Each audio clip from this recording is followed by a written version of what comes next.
because we're in Memphis, of course, so I want to focus on the northern parts of Mississippi, DeSoto County in particular. Can we talk about the economy? I know it's been booming there, lots of new businesses.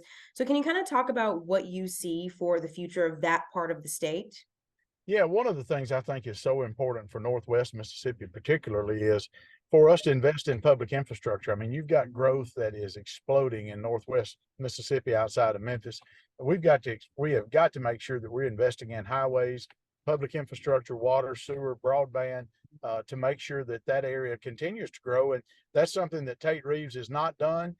He has essentially written off DeSoto County, and I won't do that. I will make sure that we are getting DeSoto County the resources that they need to uh, not only in public infrastructure but to continue to grow. I mean, that's it, the economic engine of Mississippi. A big part of the economic engine of Mississippi is Northwest Mississippi, in particular DeSoto County, Tate County, Marshall County, that northwest corner, and we've got to make sure that we are making the proper investments in that region so that we can continue that growth. I'll be a pro-growth, pro-business governor, and I can tell you this: I will not forget DeSoto County is still in the state of Mississippi, like Tate Reeves has. I know when it comes to things like highways, we're talking about the I-55 and the major widening it. I know that there was some funding approved for that. Can you talk about how important it is that that happens at a quicker pace Oh for this yeah, part? yeah. Not only does it need to happen, it needs to happen quickly. There should be performance contracts where a contractor, if they complete the project earlier, are rewarded for that. I mean, these are timely projects that need to happen, and Tate Reeves has drug his feet for 12 years on helping DeSoto County, and that's what's got us in the problems that we have there now with bottleneck traffic, and with the transportation problems we have, and the growth of public infrastructure. I go back to water and sewer, things in which you have to have for growth, and you definitely have to have it in such a fast-paced growth area. And so I'll be committed to that. I'll work with the Board of Supervisors, local mayors. I was a mayor, so I understand a lot of that myself. And that's the type of governor I'll be. And it'll be a stark change from Tate Reeves, who has just really written off Northwest Mississippi and acts as if it's in the state of Tennessee. I realize that Northwest Mississippi is still in the state of Mississippi. I'm glad you brought that up. That kind of brings me to my next point with it being just bordering Memphis, obviously in Tennessee. There's lots of crossing between the two states, of course. And we got to talk about crime and things that happen across the river, essentially, not across the river, but right there, essentially.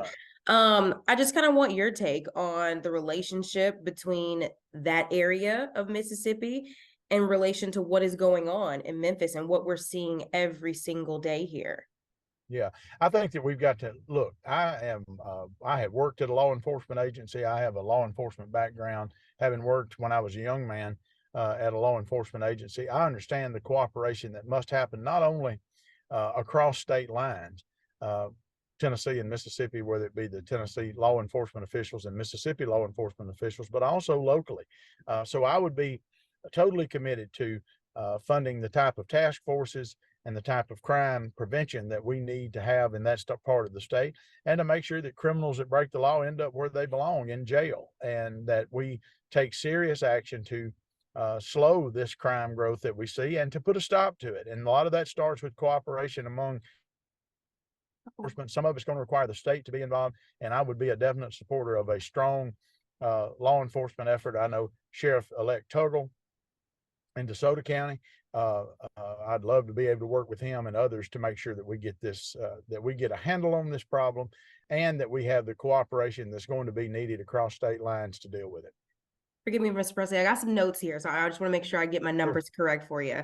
I want to talk about education. We're going to go back to DeSoto County, of course. So Mississippi was named one of the top 2 states when it comes to teacher preparation for science and reading. I think that's huge, first of all. What steps do you plan to take if elected governor to kind of continue those efforts and to make things even better?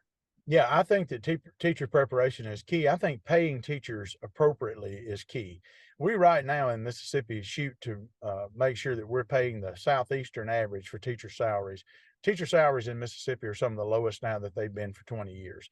We've got to not only make sure that we are I'm sorry. It's okay. I give you a second. I see Yeah, it in the background. you can edit it out. Yeah, it's all good.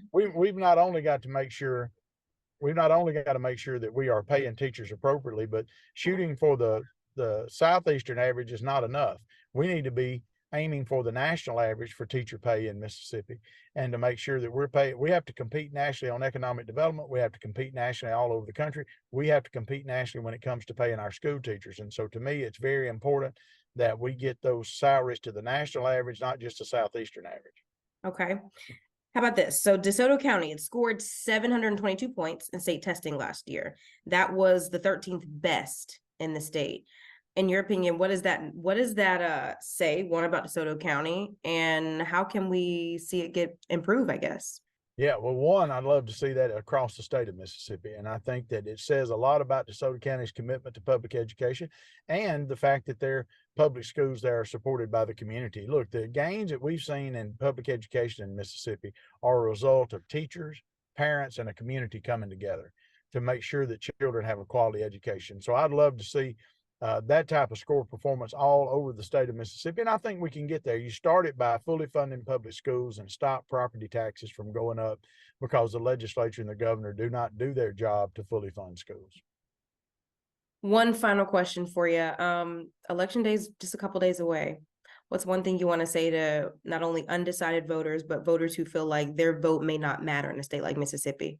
Oh, your vote's going to matter. This race is tight. This race is extremely close, and we've got a sincere chance to win, but voters have got to get out and vote.